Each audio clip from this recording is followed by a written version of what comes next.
Сәлеметсіздер ме 5-ші сынып оқушылары, бүгінгі видеода English баз оқулығының Workbook'ын түсіндіріп беретін боламын. Бізде Unit 2, яғни екінші бөлім Sports, яғни спорт тақырыбындағы тапсырмаларды орындаймыз. Vocabulary adjectives дейді. Бірінші, Exercise 1. Label the pictures with the words in the box. Яғни мына біз бос орындарға суретке сәйкес етіп, мына сөздерді жазуымыз керек. Бұл жерде бірінші бізде grade беріліпті өзі.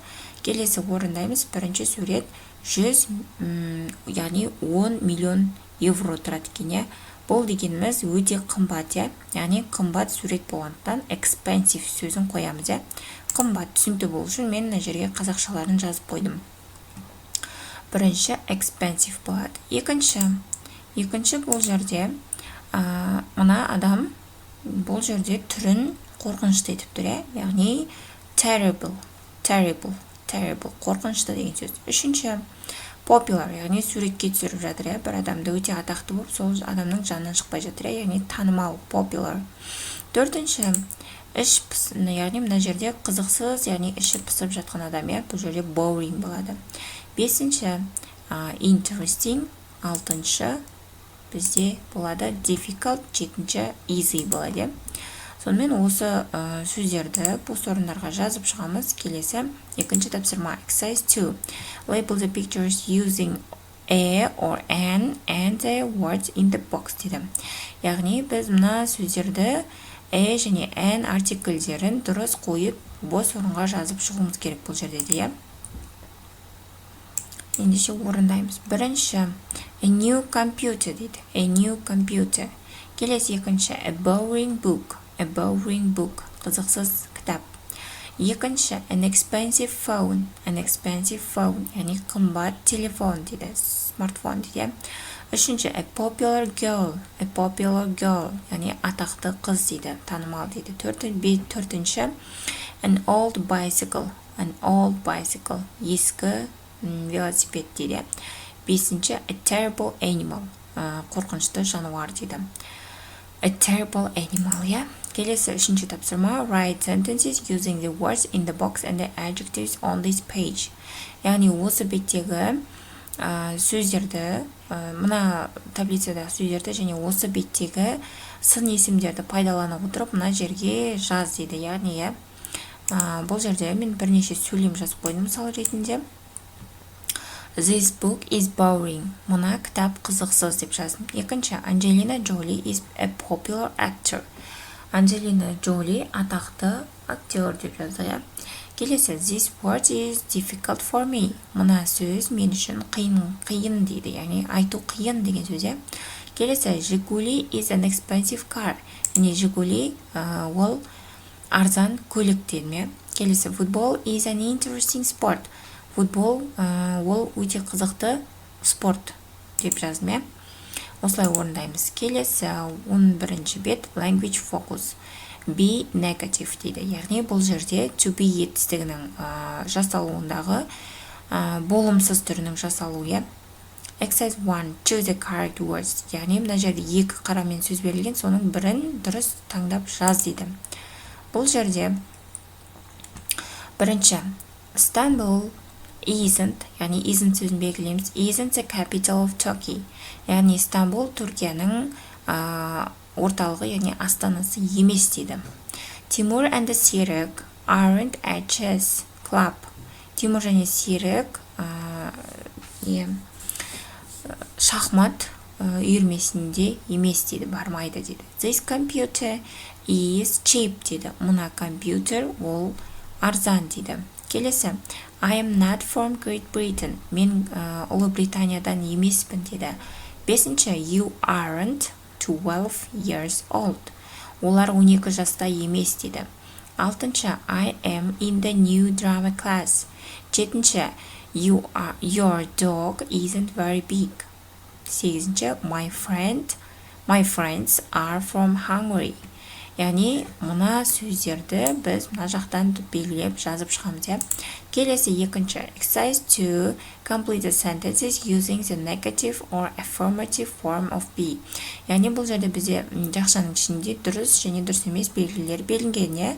Сол белгілерге қарап, дұрыс болса дұрыс, яғни дұрыс емес болса дұрыс емес деп жазамыз, Оны қалай жазамыз? Біз to be формасына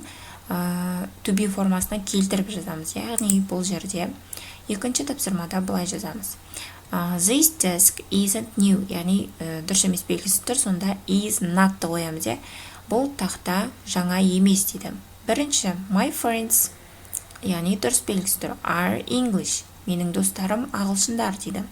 Екінші, this meal isn't cheap, бұл яғни бұл аз, бұл қымбат, азан емес дейді. Үшінші, Нұрай and Ғазиза are fast. Төртінші, I am not good at climbing. Бесінші, he is my favorite actor. Осылай орындаймыз. Келесі үшінші тапсырма. Exercise 3. Complete the mini dialogues using the negative form of be.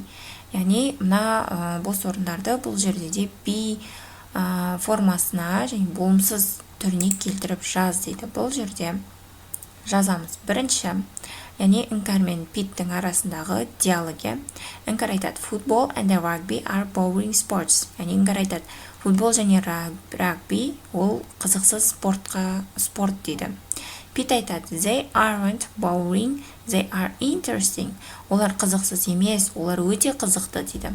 Келесі, Люк пен Пәмнің арасындағы. Люк айтады, Леонардо Ди Каприо is from Australia. Яғни Леонардо Ди Каприо ол Австралиядан дейді. Ол Пәм айтады сонда, he isn't from Australia, he is from the USA. Ол Австралиядан емес, ол ақштан дейді. Келесі, Бет пен Арсланның. Бет айтады, you are an unpopular student. Сен танымал емес студентсің дейді. Сонда Арслан айтады, I am not unpopular, I am very popular. Мен атақты, мен танымал емес, мен өте атақты мын дейді. Төртінші, Фред пен Сэм and Валдың арасындағы. Фред айтады, you are 9 years old. Сен 9 жастасың дейді. Сонда Сэм and Вал айтады, we aren't 9, we are 10 дейді. Біз 9-да емеспіз, біз 10 жастамыз дейді. Келесі, Дора, chess is an easy game.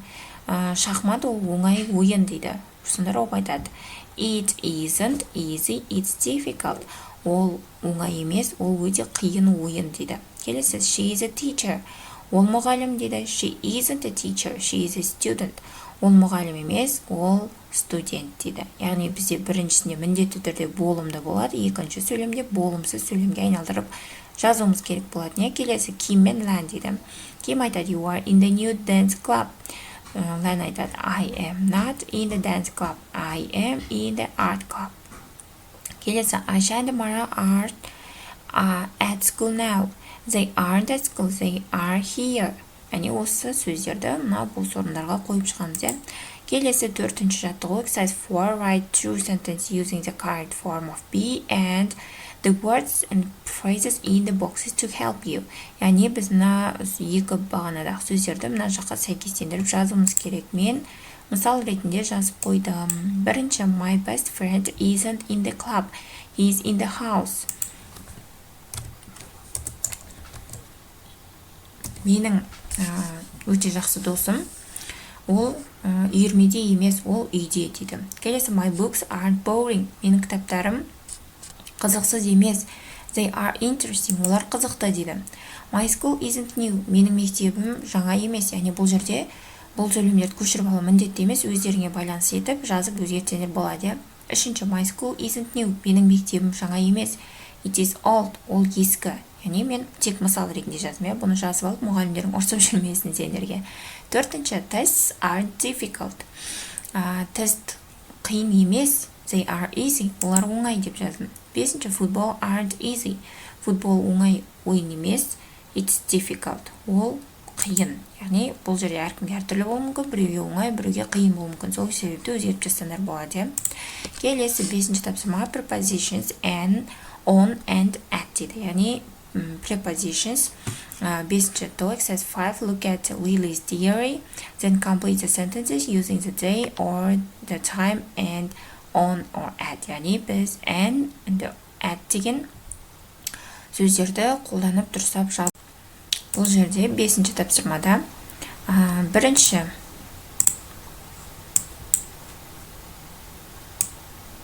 The climbing club is on Monday at 5 o'clock. Яғни мына жерде Лилидің жазған хатына қарап жазамыз, иә. Жүзу үйірмесі ол дүйсенбі күні сағат 5-те дейді. Екінші, my new guitar class is on Tuesday at 7 o'clock. Үшінші, the dance class is on Thursday at 4 o'clock. Төртінші, my taekwondo class is on Thursday at 6 o'clock. Бесінші, the piano concert is on Friday at 8 o'clock. Яғни осы сөздерді мына жаққа сызықшаның орнына, яғни is сөзінен кейін осы сөздерді жазып шығамыз, иә. Тек осы сөздерді ғана жазбаңдар, мына жерден бастап жалғастырып жазып кетесіңдер, иә. Ендеше сабақ аяқталды, сау болыңдар.